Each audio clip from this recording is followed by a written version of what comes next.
morning, friends. If you are new to my channel, my name is Emily Paige Wilson. I'm a poet, and I also write novels in verse for young adult readers. Today, I wanted to sit down and share some of my thoughts about my MFA experience in the hopes that if there are some of y'all out there who are considering whether to get your MFA, or you've recently left your MFA program and you're processing your thoughts about the experience, I think being transparent and having open conversations about the benefits and the costs, the literal costs and the figurative costs of getting your master's in creative writing is just a really helpful tool to have. Now, smarter people than I have weighed in. Then higher than me. See, exactly. That proves my point. So there have been really smart, thoughtful conversations around this topic already. One of my favorite videos on this subject was shot by my YouTube buddy, Shelly Flowers, and I will leave that linked down below. I think Shelly and I share a lot of similar ideas about our MFA experience. Shelly's MFA story is a little bit more layered though, because her mother was falling ill during the time that she was studying, and Shelly had the added stress of being a caregiver. Shelly also talks about what it's like to be a writer of color in a predominantly white space. So I highly recommend checking out her thoughts, and I'll have her video linked down below. And if I'm remembering correctly, I watched her video a little while ago. I think she touched on 4 key themes. And in my notes when I was brainstorming for this video, I also thought about 4 talking points.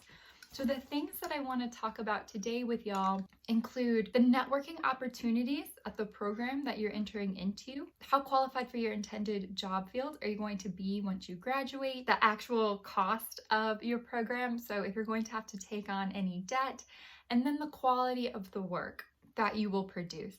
Now, obviously, some of these things are subjective. A lot of these things, besides probably the quality of your work, a lot of these things also have external factors that influence them, so they're not entirely all in our control. But I think it's really helpful to consider these things. And some of these topics are going to be, it's kind of like a chicken and an egg thing. And, these were things I was thinking about pre-entering into an MFA program, but there are also things that I have reflected upon post-MFA. So if you're thinking about entering into an MFA program, it might be helpful to consider these. Or if you've graduated and maybe you have some conflicting feelings about the experience, hopefully there's something in this larger conversation, not just in this video, but there's something in the larger conversation on YouTube that will help you frame the perspective of the last 2 or 3 or however many years you invested in the craft of writing. So the first thing that I want to talk about is... Actually, I should probably tell you guys first what my own MFA experience was. I graduated from the University of North Carolina, Wilmington, their master's in creative writing in poetry. I attended from 2013 to 2016, and while I was there, I was the Kurt Green Fellow for the first year, which I believe is a fellowship. I could be wrong. I think they offer it to 1 incoming student, and I'm gonna have to double check. I can't remember if that comes with a tuition. I want to say that comes with a tuition reimbursement or waiver, and then you serve as the editor of the creative writing department's newsletter. And then the last 2 years I was there, because it's a 3-year program, the last 2 years I was there, I was a graduate teaching assistant. So that provided a stipend for teaching. And I think your teaching load got heavier the further into the program that you got. I also won a Brower Research Fellowship. So I was given a stipend to be able to travel to do research to help supplement my thesis project. So my forthcoming debut collection, Yalubi, focuses on my Czech heritage. And so my boyfriend and I were able to take a road trip to the National Czech and Slovak Museum in Cedar Rapids from Wilmington, North Carolina. So that's a little bit about my experience at UNC Wilmington. So the first thing that I want to talk about is networking. And when you're thinking about networking at your MFA program, I think it's really important to think in terms of different scales, almost like community as concentric circles. So first and foremost, really who are going to be your cohorts, right? You're going to learn a lot from the people that you spend 2 or 3 years with, and you get to know their manuscripts in really intimate ways, and they will be able to do the same with yours. But the cohort's really important too, especially if you're taking like a book length year-long workshop around the collection or the novel or short story collection. So if you know if you're able to see on your program's website who the cohorts, who are in the people who make up your writing cohort.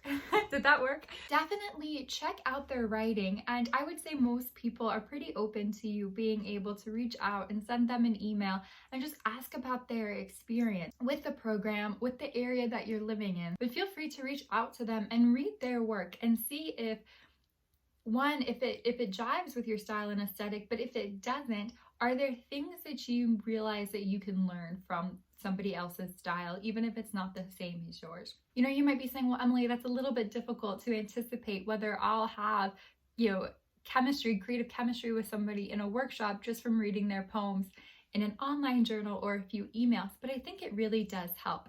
And the reason that networking with your cohort is so important is because not always, I'm making some assumptions here, so I want to be honest, but oftentimes when you guys are 5, 6, 7, 10, 15 years out of your program, your cohort is always going to be a built-in network system. So when you publish your first book and you're booking readings, you have writers, you have this group of talented artists who you've already spent 2 or 3 years with. And typically, not always, I think, Twitter and social media can forge these connections as well, but this is an opportunity to create bonds among artists who you can then draw from your relationships with later down the line. These are going to be the people you might be reading with. Your first public reading, if you haven't already had that, might be with people in this cohort. When they themselves are invited to read with a journal or a press, or because they've published their own work, they may also think to ask you to read too.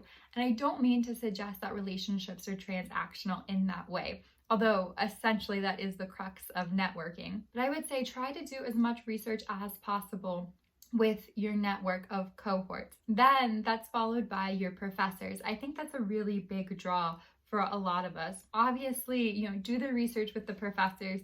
Make sure that if you are going to be investing a lot of time and a lot of money into this program, make sure that it is with somebody whose artistic vision you trust and you feel like you would really benefit from learning from them. With professors, I think it's a little bit easier to research than your cohort, but that's something that's really, really important. For me at UNCW, it was probably Milena Morling was the drawing voice, and she was my thesis advisor. And then I was also introduced to Sarah Messer, who was really important to the work that I produced. Mark Cox was really important to the work that I produced. So make sure that you are investing in spending time with who your professors will be before you get to the program, especially if you are accepted into more than one. Also, as part of this community and this networking, maybe the third concentric circle out is what literary journal is housed in your program, if at all. That is a fantastic opportunity to network, but to also build job applicable skills, to build marketing skills, which I'll talk about a little bit later. And then, think even broader out into the community. Check out what the local library looks like. That wasn't something that I did before I chose my MFA program, but what does the local library look like? Are students involved in teaching in local schools? Are students involved in offering free workshops to the library? What does the public radio scene look like in the area that you might be moving to? Those are also fantastic resources to connect with too, especially if you end up staying in the area where your MFA is after you graduate. You will have already built in those connections. And for me, and I think this happens with a lot of people too, once you graduate, I think there's kind of this weird in-between space and time where you're trying to figure out what your next step is. I know some people really did struggle. I just want to be very transparent here. I think a lot of people really did struggle with graduating and then feeling like they're floundering in the job market, or wondering if the investment that they put into the master's program would ever pay off, whatever that means for them. And I think it's okay that we have these conversations and acknowledge these feelings, but if you've moved to a place where you can build community outside of the program that's related to art and to language, I think it makes that transition a lot smoother. You know who the important artistic voices are in that community. And then also too, on a broader scale in terms of networking, making sure that wherever you go is going to be a good fit culturally too. and financially, right? So what is the cost of living? That's something that's really important to think about. What is the social political landscape of the area, and what resources are there, especially the university. That's another important thing to think about too. What resources does the university provide to students? Also, what is the job market like? Because not everybody, but quite a lot of people, especially if you are working your way through your master's, a lot of people do end up staying in the city where their master's program is for a while. And what does that job market look like? So those are all things that, some of those were things I was considering before my master's, and then some of those are things that I would share with people to maybe think about going in, because being able to network and build your cohort is a really phenomenal resource that MFA programs offer that I think you want to take full advantage of. And I hope these thoughts and these questions are helpful in some way for those of you who might be in this decision-making process right now. I also, though, in talking about how important networking is, it is also not everything. So if you are an introvert and you are maybe not as skilled in networking, that is also okay. And I kind of want to leave this talking point, this idea of networking, with a caveat, with a little asterisk, that keep your expectations manageable. So on your personality, if you are more introverted, if you are not a networker, your personality probably is not going to change just because you've been accepted into an MFA program.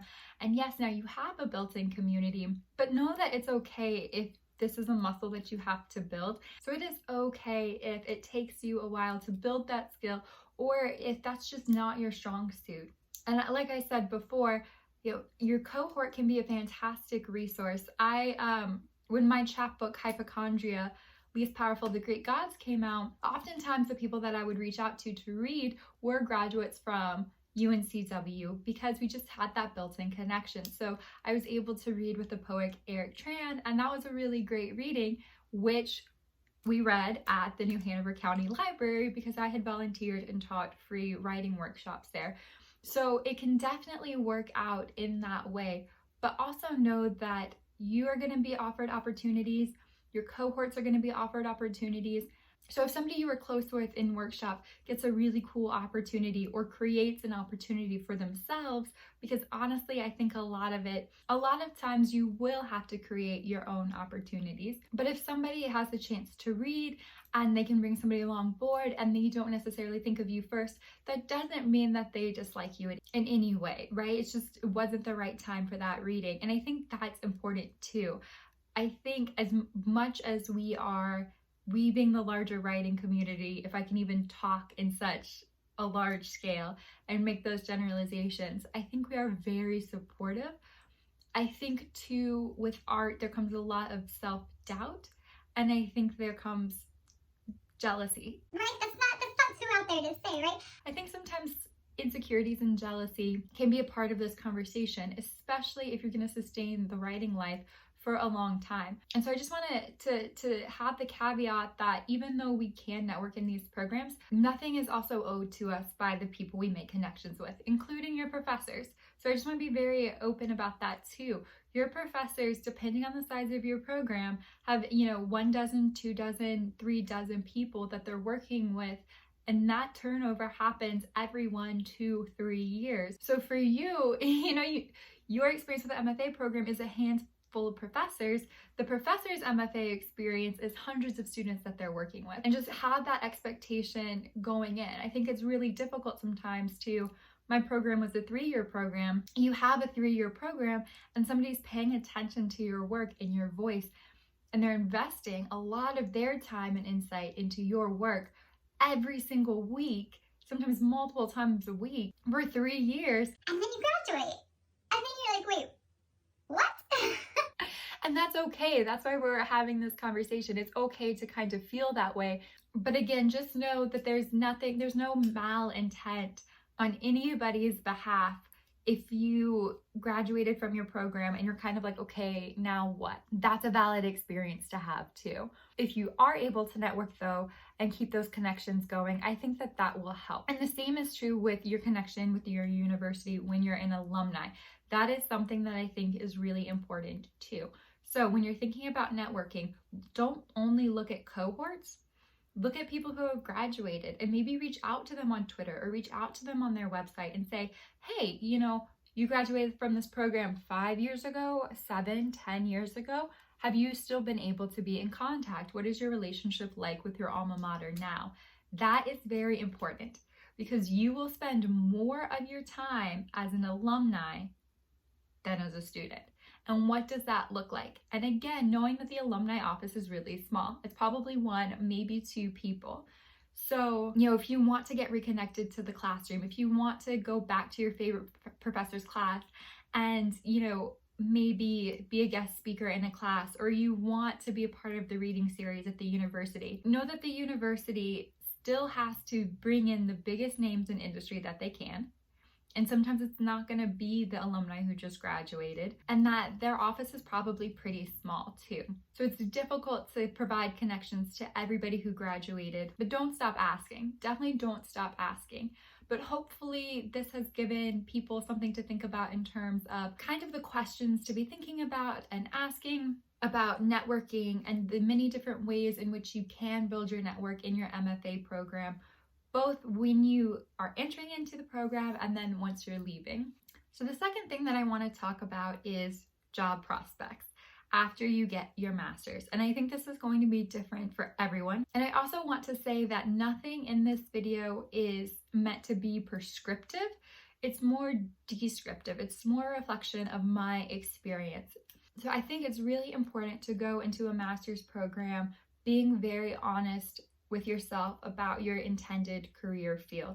Now, some people may say, no matter what happens, no matter if I'm a successful writer or not, no matter if I get published or not, no matter if I get a teaching deal or not, I am investing this time into my writing. For a lot of people though, I think that they do have to be very intentional and forward-facing with that context, right? With that framing context of, how is this going to help my marketability when I go into the job market? For me, it was. If you are getting your master's degree with the intention of being a teacher, a professor, I would say at the collegiate level or above, that road is very difficult. And I say that supportively and I say that with love, but I do really want to be honest about that.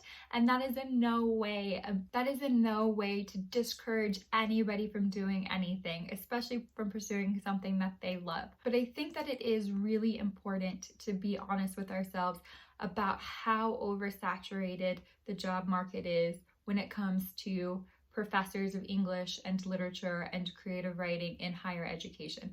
Again, not to dissuade anybody. When I went into my MFA program, I went straight from undergrad. And nobody could tell me nothing, right? Like, nobody could tell me this was not what I was going to do. I knew this is what I wanted to do. Granted, had I not gone to my master's at 22, which is that could be a whole other talking point, maybe I would have felt a little bit differently. But that was my experience. I went straight from undergrad to my master's because it was 2013. And granted, I didn't graduate in the height of the Great Recession, but the economy and the job market, the teaching field had not necessarily bounced back. And so a lot of the advice that I was given was go ahead and get your master's because professors who should have been retiring are holding on to their jobs because maybe they lost money in the Great Recession and now they can no longer afford to retire. So the jobs just aren't open. And so that was the advice that was given to me. I think it was given to a lot of people, a lot of young people, but a lot of people just young in their writing career, regardless of age, was that now would be a good time to go get your master's. Plot twist, the job market never really bounced back. So what happened was American universities became really dependent on adjunct labor. And if anybody wants to hear a video about me talking about my experience adjuncting, let me know. I adjuncted for about 1.5 years and then I left. But I can definitely understand. I was going to say imagine, but it's not an exercise in imagination. I lived through it. Quite a lot of my friends lived through it. If you invest in an MFA and then you end up adjuncting, I can understand why a lot of people would be frustrated. Now, you may be saying, I'm assuming that this video is going to be watched by people who are either interested in their MFA or they've gotten their MFA, but I can also imagine some internet trolls being like, you spent money to study poetry. Which, okay, yes, I did. But I do also think that investing in the study of creative creative writing is a worthwhile endeavor. We consume entertainment all the time. If you're watching movies, if you're watching a television show, if you're playing a video game, if you're reading, all of that revolves around the creative process of writers. And there's so much that you learn in creative writing that also applies to technical writing too. Now, I don't think everybody needs an MFA. I don't. But for those who do choose to go down that route, I think it's too complicated a discussion to write it off completely and to have, A, internet trolls, but B, just your well-meaning, second aunt at the family reunion say, you did what now? But all of that to say, I can understand the frustration of somebody who gets their master's and then they end up adjuncting, and you're kind of like, this is not necessarily the return on investment that I had anticipated. I want to be very clear that that was my experience for a while, and that is the experience of other people that I know. If you're going into your master's for the craft, but also hoping to be able to get a teaching job at the collegiate level, that is a very, very difficult road. I say that not to discourage anybody. The older I get, the less comfortable I feel giving anybody any type of advice. It's really just like, here's the experience I had. I'm offering it to you descriptively, not prescriptively. What choice are you going to make? How can I support you in that choice?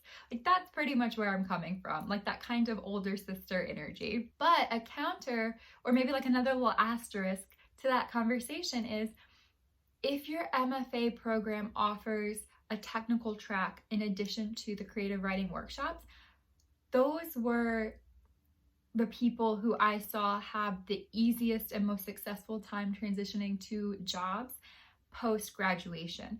So if there's something about, book publishing, that was something that was really successful at UNCW. Book building, marketing, if you can marry technical skills or trade-based knowledge with the experience of having that workshop, be mindful about whether or not that's an opportunity going into your MFA program. What other paths do they offer in addition to the writing? I think a lot of times universities are really great at offering teaching jobs, maybe not to all of the cohorts. I think that's another conversation too. Are you in a program that's fully funded? Are you not? How many GTA positions are there, etc.? But if you're thinking about, okay, how do I make this the most marketable post-graduation, seeing what other options there are in your program, if you can definitely pair it with something more technical. I just said I was going to offer advice.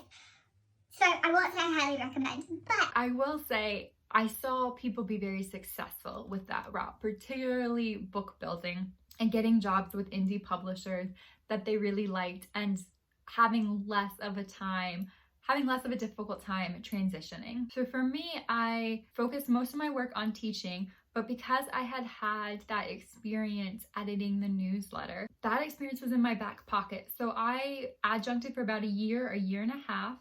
I think I mentioned this in my How I Got My Agent video, but I was adjuncting at one campus, I was a writing tutor at another, I was working a retail job. Too many of my classes got cut for me adjuncting.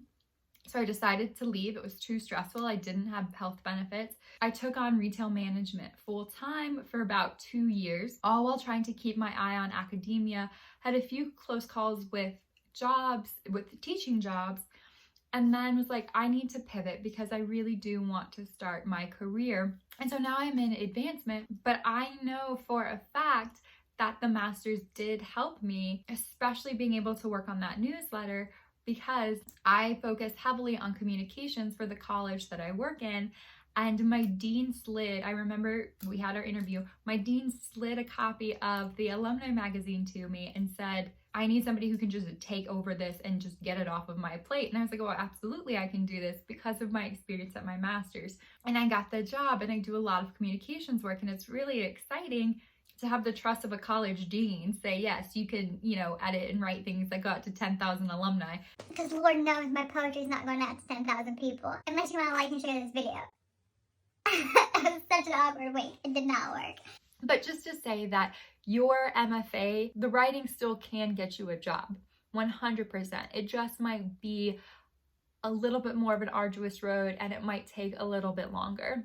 So the third thing I want to talk about, and this is not fun. This is not fun. This is debt, right? Like student debt. Shelly Flowers also paid off her MFA, which is fantastic. I'm thinking about, and let me know down below if you'd be interested, I'm thinking about doing a whole video series on paying off my MFA. Since I have been in a position where I could pay off my student loans, I've been focusing on my undergrad loans because those tend to have the higher interest rates.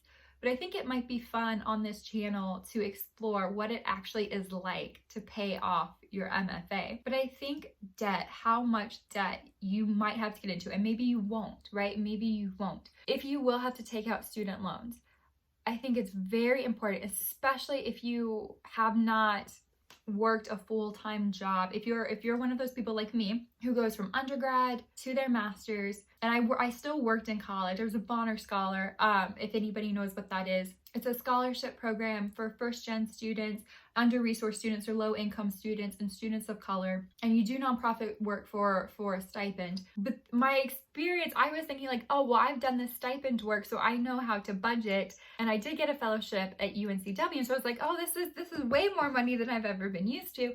But $11,000 a year living in a city is $11,000. And then it did go up to $15,000 with the teaching assistantship, but I think then I was responsible for tuition. I think it's very important to be conscientious about how much debt you might have to take on for your master's, and then think about if you don't get that teaching job or you don't get that publishing job, what is the work that you will probably have to do in the meantime? And is that going to be enough to cover your bases? Knowing that for most people, again, just descriptive, not prescriptive to try to persuade people one way or the other.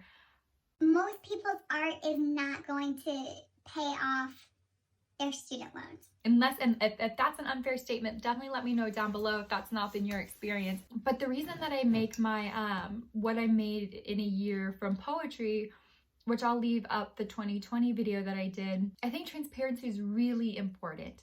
And I think I made about $1,000 last year. And that was because I had a chapbook come out and my Patreon. So if I didn't have a chapbook and I didn't have a Patreon, you can imagine that I wouldn't be making that much money off of poetry. It'd be, you know, maybe $25 here, maybe $50 here as a payment if I published in a journal, but that's offsetting the cost of actually submitting to those journals, especially if you're submitting a collection. And something I think about too, you know, I work in advancement for a university and I love higher ed, even though I don't think that everybody needs to go to college. I don't. I think that higher ed in America really needs to, across the board, depoliticize this argument about liberal arts studies versus like technical and trade schools and find a way to combine the two experiences. And I work in advancement and I don't directly fundraise.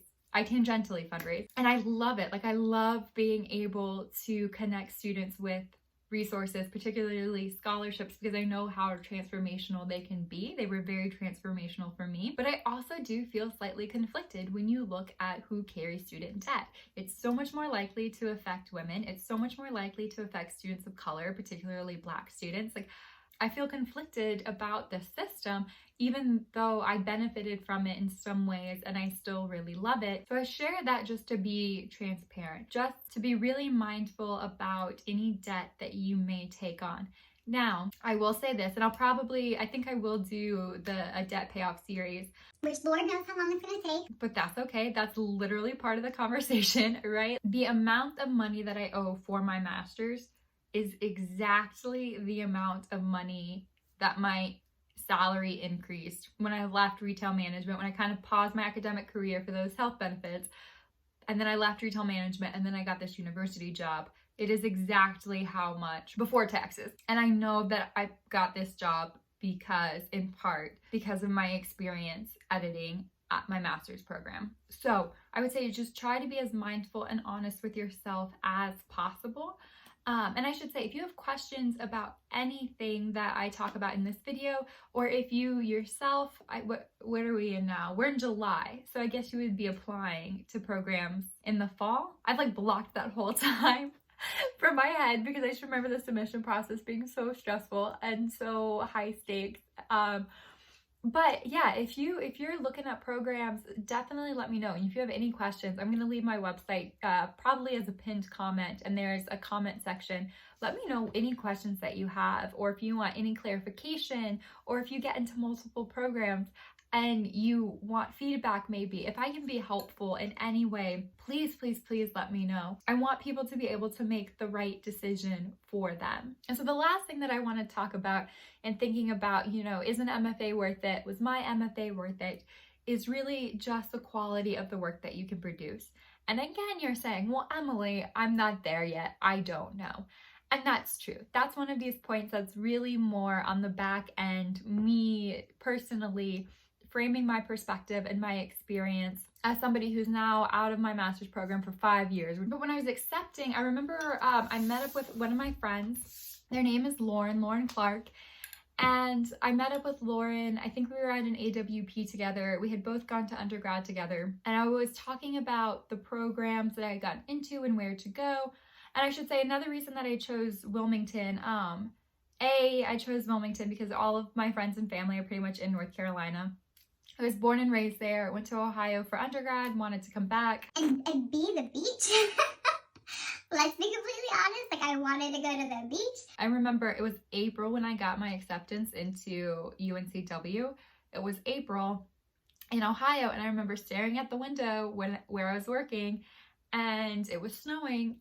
And then I got this call that was like, oh, hey, do you want to live at the beach for 3 years? I was like, heck yeah. More thought went into that decision than just the beach, but like, there's also hurricane season, which is what my first young adult novel in verse is about. So, but Lauren advised me pretty much that at the end of the day, what matters the most is really just the quality of the work that you produce. And if you're happy with that. So again, this doesn't really help people considering going into an MFA program. This is more afterwards if you're kind of ruminating on the experience. But I will say without a doubt, I am very proud of the work that I did. I wrote not all, but pretty much most of my debut collection, which is coming out spring 2022. I wrote pretty much all of that in my master's, and having a book-length poetry class, taking that my second year, was invaluable. The writing that I was exposed to, like the translation theory class that Milena Morling taught, was really helpful because I talk a lot about translation in the collection. Getting that fellowship opportunity to be able to go to the National Czech and Slovak Museum, really helpful. I had a research class, a historical research class with Philip Gerard. That was really helpful because it gave me the tools to do a lot of online investigative work. And I was able to even find the number that was assigned to my great-great-grandfather when he immigrated through Ellis Island. I met many, many good friends. I met my partner. We've been together for 6 years, which is not the work. That's actually not the quality of the work. That goes back to networking and community. But I'm very proud of the work that I did at this program. Now, again, I don't think you have to go to a program to produce work that you are proud of. I think the time definitely probably helped. Because if you watched any of my writing vlogs, oh, the quality is awful. Like I'm gonna just testing my foot in the YouTube waters, and the quality of those vlogs is horrendous. But you'll know that I only write 200 words a day. I try to focus really small when I'm writing the first drafts of my novels in verse, because when you work a 9 to 5, or if you are in the adjuncting retail gig, it is difficult to find time to write. So being able to have a set of 1 to 3 years where your focus is to be a writer and to focus on that identity and to build that craft, like that is really invaluable. I mean, it's not invaluable. I can tell you in my debt series how much it did cost.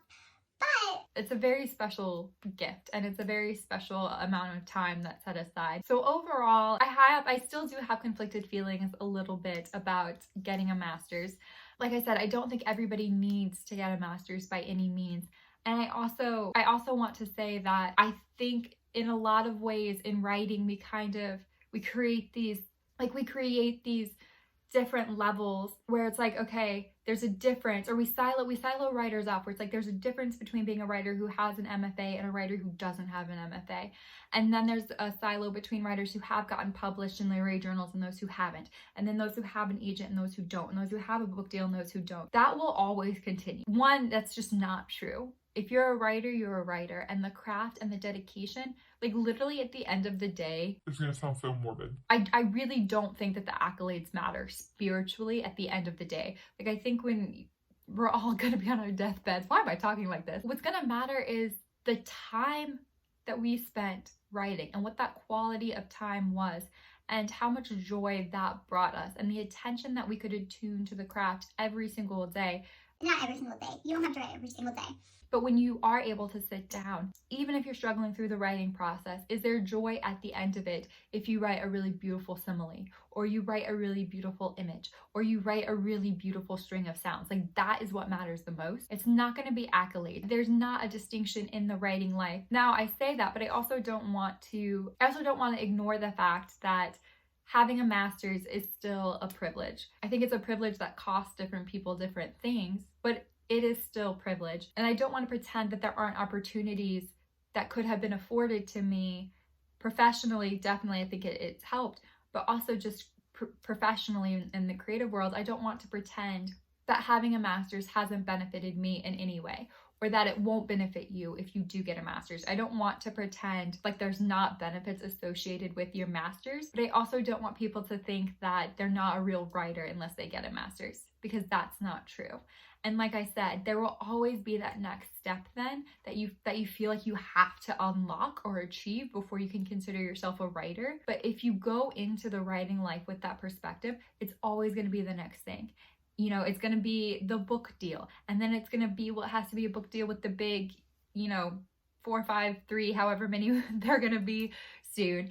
Then it's going to be, well, was it a New York Times bestseller? Then did it win, the Booker Prize or the Pulitzer Prize? Like there's always going to be something to compare yourself to. And I think for a lot of people, the MFA is kind of one of those first rungs on the ladder, even though it's a very expensive first rung, it can be. But I just want to push back against that mentality, because that impulse to always want more can be a really good motivator, right? Like biologically, neurologically, it's rooted into us so we don't get stagnant.